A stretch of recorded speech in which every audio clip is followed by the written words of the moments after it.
last video that we made, we told you all the first asset for any prepper is their castle. Today we're going to discuss the second asset for any prepper. Today we may see some people getting offended for what I'm fixing to say.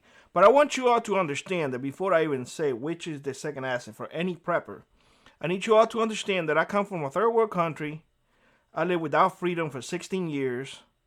And I know what freedom is because I never had it. I want you all to understand that and let that sink in before you make a comment in the comment section below. Now, probably you all thinking, oh, Billy's going to say, oh, family is the second asset. Friends is the second asset. And whatnot. No, I'm not. I'm not going to say none of that. I told you in the first video, your first asset is your castle, your home, your land. You need to own it. It needs to be yours. The bank cannot be involved in that whole deal.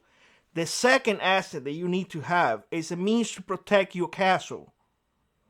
This is historical. This is nature. This is how things work. A lion secures their terrain, their area, whatever it is. And what happens after? It protects it. Because otherwise, people will come and take it from you. Think about it the same way. If you don't have the means to protect your land, your castle, your properties, they will take it from you. That's what Americans did to the Indians. Whether they like to admit it or not. That's what happened. That's what happened to my country. When Castro took over, the first thing he did was take away the guns. All the guns. He took away all the guns. Why?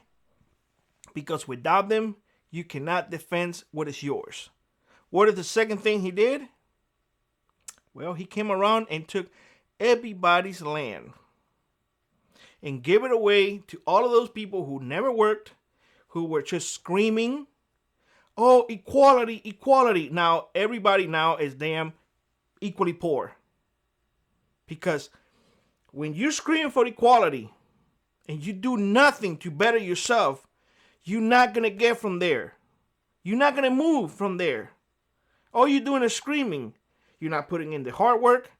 You're not putting in the long hours. You're not putting in the sacrifice that it takes.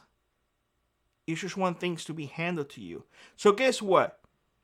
My second advice to you all, after you get your land paid off or your home paid off, get as many guns as you can, become extremely proficient with it, and get as much ammunition as you can, because it will become a day that you're going to have to defend what is yours.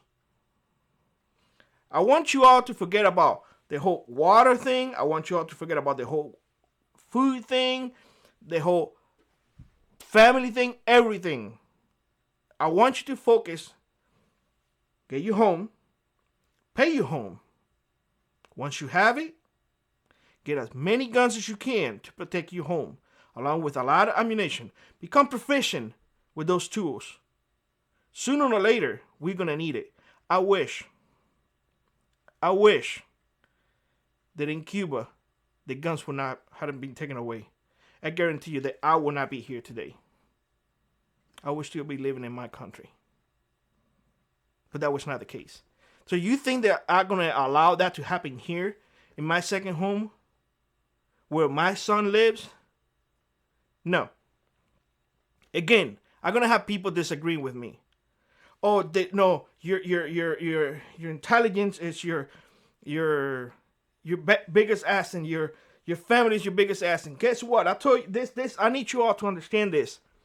I come from a place that I know what it is to be oppressed. I know what it is. You are seeing this through a screen. You don't know what it is unless you have lived in it. I am telling you for your own benefit.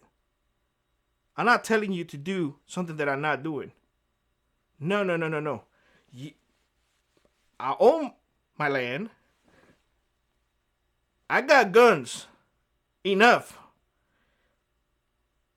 Enough to defend myself for quite a while. If it comes to it. Do you?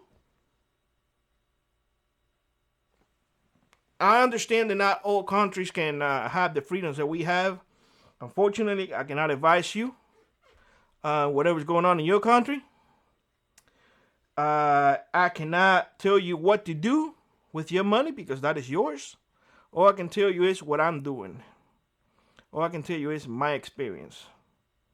You can ignore it if you wish.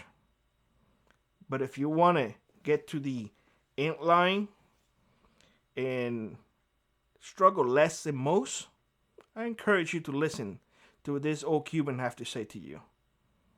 Because unlike many on this platform, I actually had gone through an SHTF.